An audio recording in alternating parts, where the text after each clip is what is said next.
Friends, welcome back. तो चलो देखते हैं नेक्स्ट पार्ट पीएम मोदी का जो मीटिंग हुई थी फ्रेडमैन के साथ। तो वीडियो शुरू करते हैं। वीडियो शुरू करने से पहले अगर आप चैनल पर नए हो और आपने अभी तक सब्सक्राइब नहीं किया तो जल्दी से पहले सब्सक्राइब के बटन और बेल आइकन को क्लिक कर लो ताकि आपको हमारे सारे न्यू वीडियोस के नोटिफिकेशन मिल जाएं जैसे हम अपलोड करें। अगर आपको वीडियो पसंद आता है प्लीज लाइक एंड शेयर। चलिए शुरू करते हैं। और अगर फर्स्ट पार्ट नहीं देखा उसको भी देख लेना, इंडियन अमेरिकन चैनल में ही है वो पार्ट। तो चलो शुरू करें। तो आप उपवास में भी दुनिया के बड़े लोगों से मिलते हैं। आप अपना प्रधानमंत्री वाला काम भी करते हैं। आप उपवास में और कभी कभी 9 दिनों के उपवास में भी दुनिया के एक बड़े नेता के तौर पर अपनी जिम्मेदारी निभाते हैं। ऐसा है कि बड़ा लंबा इतिहास है, शायद सुनने वाले भी थक जाएंगे। एक हमारे यहाँ चातुर्मास की परंपरा है। जब वर्षा ऋतु होती है तो हम जानते हैं डाइजेशन पावर काफी कम हो जाता है और वर्षा ऋतु में एक टाइम ही भोजन करना है, यानी 24 आवर्स में एक टाइम। और वो मेरा करीब जून मिड से शुरू होता है, तो दिवाली के बाद करीब करीब नवंबर आ जाता है। करीब 4 महीना 4.5 महीना वो मेरी एक परंपरा चलती है जिसमें मैं 24 आवर में एक बार खाता हूँ। फिर मेरा एक नवरात्रि आता है जो आमतौर पर भारत में सितंबर अक्टूबर में होता है और पूरे देश में उस समय दुर्गा पूजा का उत्सव होता है, शक्ति उपासना का उत्सव होता है। वो एक 9 दिन का होता है। तो उसमें मैं पूरी तरह सिर्फ गर्म पानी पीता हूँ। वैसे मैं गर्म पानी तो मेरा रूटीन है, मैं हमेशा ही गर्म पानी पीता हूँ। मेरा पुराना लाइफ ऐसा था कि जिसके कड़े का आदत मेरी बनी हुई है। गर्म पानी शुरू करना है, ठंडा नहीं पीना। मार्च अप्रैल महीने में मैं भी गर्म पानी पीता हूँ। नवरात्रि आता है, ग्रीन टी के रूप में चैत्री नवरात्रि कहते हैं, जो अभी शायद इस वर्ष 31 मार्च से शुरू हो रहा है। तो वो 9 दिन मैं उपवास करता हूँ। उसमें मैं कोई एक फल एक बार दिन में, यानी 9 दिन के लिए, जैसे मान लीजिए मैंने पपैया तय किया तो फिर 9 दिन तक पपैया सिवाय कोई सी चीज को हाथ नहीं लगाऊंगा और सिर्फ एक बार लूंगा। तो पूरे दिन मतलब हर दिन एक दिन पपाया खाएंगे? तो साल भर में इस प्रकार से मेरा भाई गॉड जो सालों से एक परंपरा मेरे जीवन में बन चुकी है। शायद ये मैं कह सकता हूँ 50-55 साल से मैं ये इन चीजों से कर रहा हूँ। क्या कभी ऐसा हुआ है कि आप किसी दुनिया के बड़े नेताओं से मिले हों और पूरी तरह उपवास पर रहे हों? उनकी क्या प्रतिक्रिया थी? आप भूखे रह सकते हैं, ये देखकर उन्हें कैसा लगता है? गए तो जब यूएसए तो तब भी तो कुछ था, किया हुआ था फास्टिंग या कुछ 2 थी। दिन के उपवास के कारण मेरी सजग रहने की क्षमता, मेरी चीजों की महसूस करने की क्षमता मेरे अनुभव में बहुत बढ़ गई है। मैं पूछ रहा था कि आपको किसी नेता की कहानी याद है जब आपने उनके सामने उपवास रखा? ऐसा है कि ज्यादातर लोगों को पता नहीं होने देता मैं। ये मेरा निजी मामला है तो मैं इसकी कोई पब्लिसिटी वगैरह ये लोगों को थोड़ा बहुत पता चलने लगा। ये मैं सीएम पीएम बना उसके बाद ही पता चलने लगा। अदरवाइज में ये मेरा प्योरली पर्सनल मामला रहता है। लेकिन अब जब पता चल गया है तो मैं उसको अच्छे ढंग से लोगों को कोई पूछता है तो बताता हूँ ताकि किसी को उपयोग हो सके, क्योंकि मेरी पर्सनल प्रॉपर्टी तो है नहीं।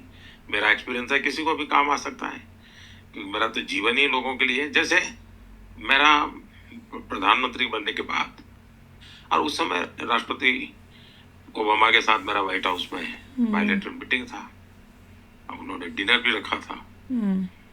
तो तब जाकर के दोनों सरकारों के बीच चर्चा चली और जब ये कहा कि भाई डिनर तो जरूर कीजिए लेकिन प्रधानमंत्री कुछ खाते नहीं है, तो वो बहुत चिंता में थे कि अब ये कैसे उनको इतने बड़े देश के एक प्रधानमंत्री आ रहे हैं, व्हाइट हाउस आ रहे हैं और उनको कैसे खाते थे, उनकी चिंता।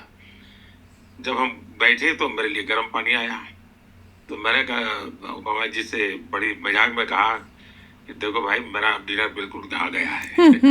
ऐसा करके मेरे ग्लास के सामने रखा। फिर बाद में दोबारा जब मैं गया तो उनको याद था। उन्होंने कहा देखिए पिछली बार तो उपवास में थे, इस बार आप, उसके बाद दूसरी बार मैं जगह था लंच था, इस बार उपवास देंगे तो आपको डबल खाना पड़ेगा। आपके बचपन की बात करते हैं। आप एक कम संपन्न परिवार से आते हैं, फिर सबसे बड़े लोकतंत्र के प्रधानमंत्री बन जाते हैं। ये कई लोगों के लिए एक प्रेरणा वाली कहानी हो सकती है। आपका परिवार भी अधिक संपन्न नहीं था और आप बचपन में एक कमरे के घर में रहते थे। आपका मिट्टी का घर था और वहां पूरा परिवार रहता था। अपने बचपन के बारे में कुछ बताइए। कम सुविधाओं ने कैसे आपके व्यक्तित्व को बेहतर बनाया? ऐसा है कि मेरा जन्म गुजरात में हुआ, और गुजरात में, नॉर्थ गुजरात में, महसाना डिस्ट्रिक्ट में वडनगर करके एक छोटा सा कस्बा है। वैसे वो स्थान बहुत ही ऐतिहासिक है, और वहीं मेरा जन्म हुआ, वहीं मेरी पढ़ाई हुई। अब ये आज की दुनिया को देखते हैं, जब तक मैंने गांव में रहता था, जिस परिवेश में रहता था,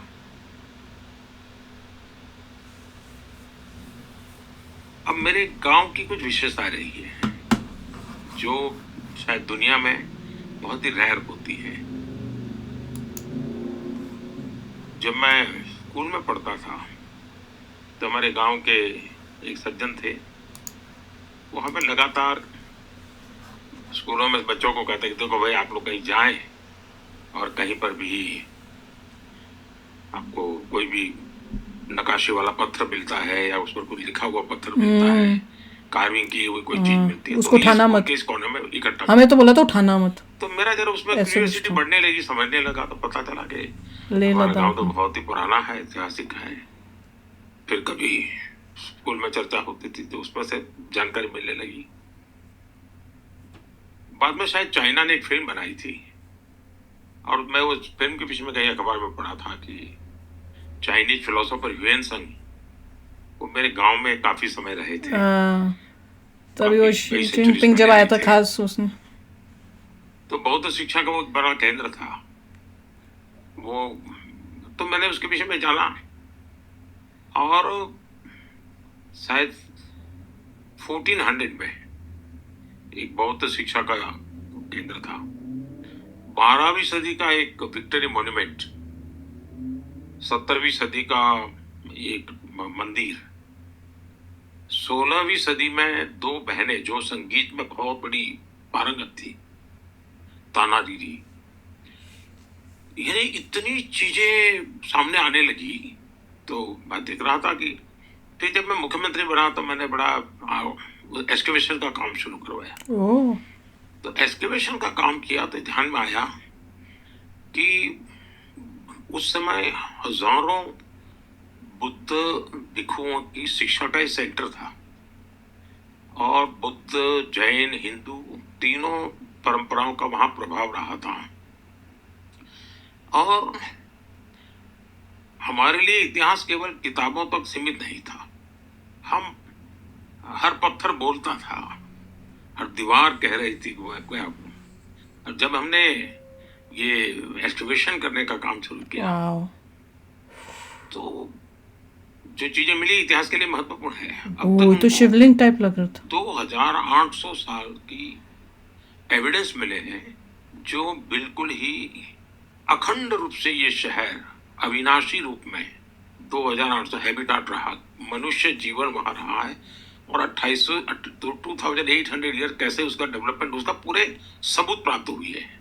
अभी एक अंतर्राष्ट्रीय स्तर का एक वहाँ म्यूजियम भी बना है लोगों के लिए, खास करके आर्कियोलॉजी के स्टूडेंट जो हैं उनके लिए बड़ा अध्ययन का क्षेत्र बना है। तो मेरा एक तो मेरे जहाँ जन्म हुआ उसका अपनी एक विशेषता रही है, और मेरा सद्भाग्य देखिए, शायद कुछ चीजें कैसे होता है पता नहीं, काशी मेरी कर्मभूमि बनी।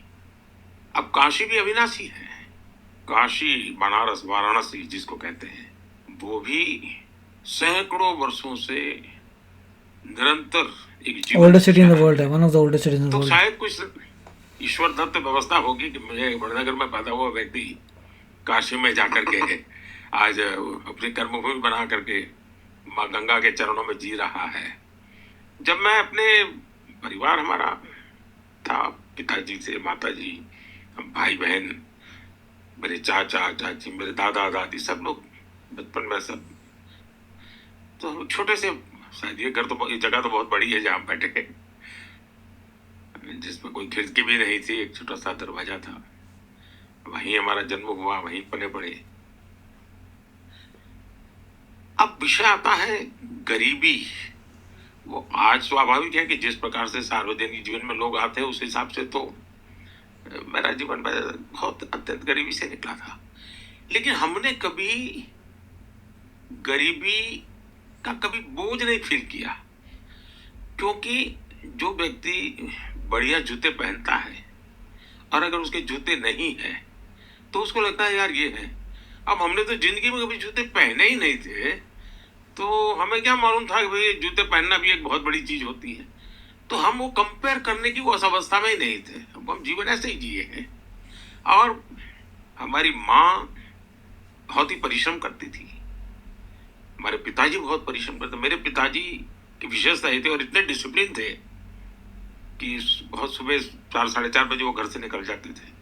काफी वो पैदल जाकर कई मंदिरों में जाकर के फिर दुकान पर पहुंचते थे। तो एक जो जूते पहनते थे वो चमड़ी के, वो गांव का जो बनाता है,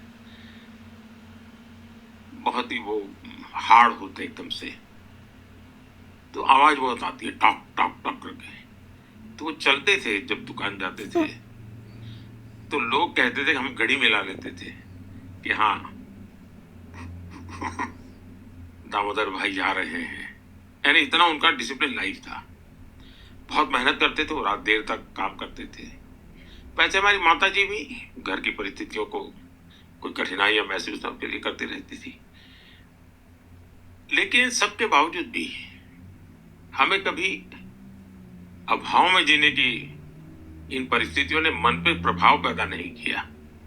मुझे याद है मैंने तो कभी स्कूल में जूते वूते पहनने का सवाल ही नहीं था। एक दिन मैं स्कूल जा रहा था, मेरे मामा मुझे रास्ते में मिल गए। उन्होंने देखा, अरे तुम ऐसे स्कूल जाता है, जूते वूते नहीं है? तो उस समय उन्होंने कैनवास के जूते खरीद के मुझे पहना दिए। अब उस समय तो शायद वो 10-12 रुपए में आते होंगे वो जूते।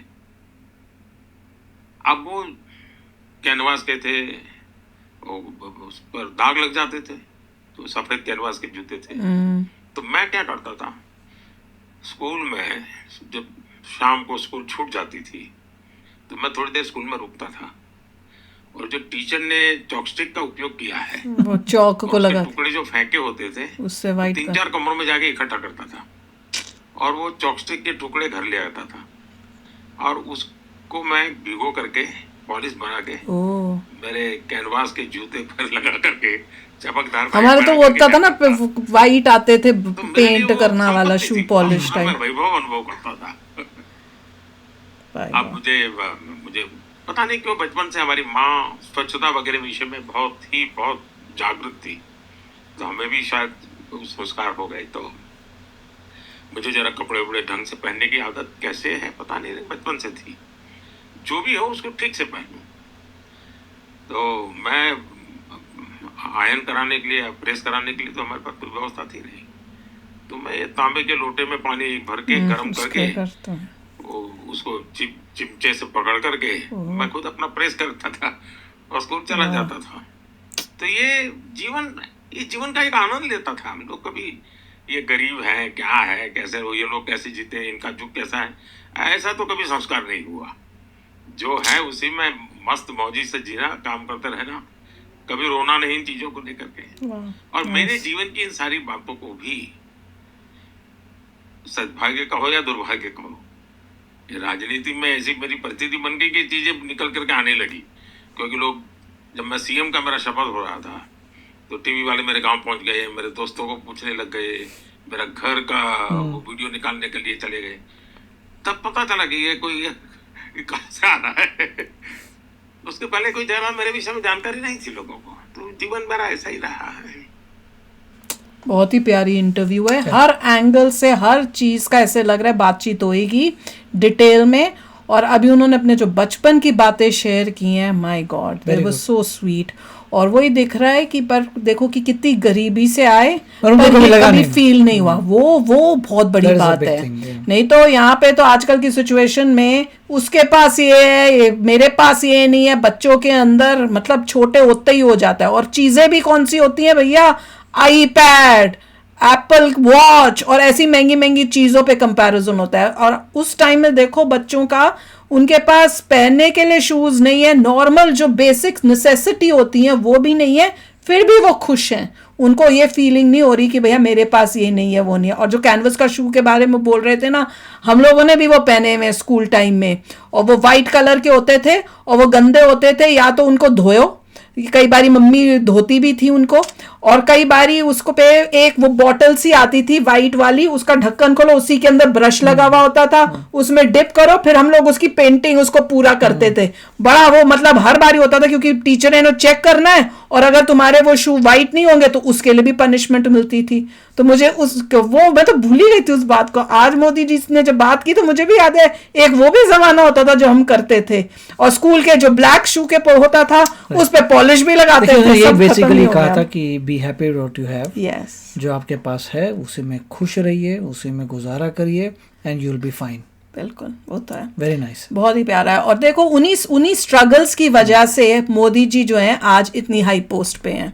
ये स्ट्रगल्स ने उनको ये मतलब जो आज वो बने हैं, वो इन स्ट्रगल्स ने उनको ऐसा बना के इस हाई पोस्ट पे इतनी बड़ी पोजीशन, इंडिया की टॉप पोजीशन पे लेके आए हैं। और बड़े बड़े लीडर्स उनको देख के जो हैं वो भी कहते हैं कि क्या कमाल है।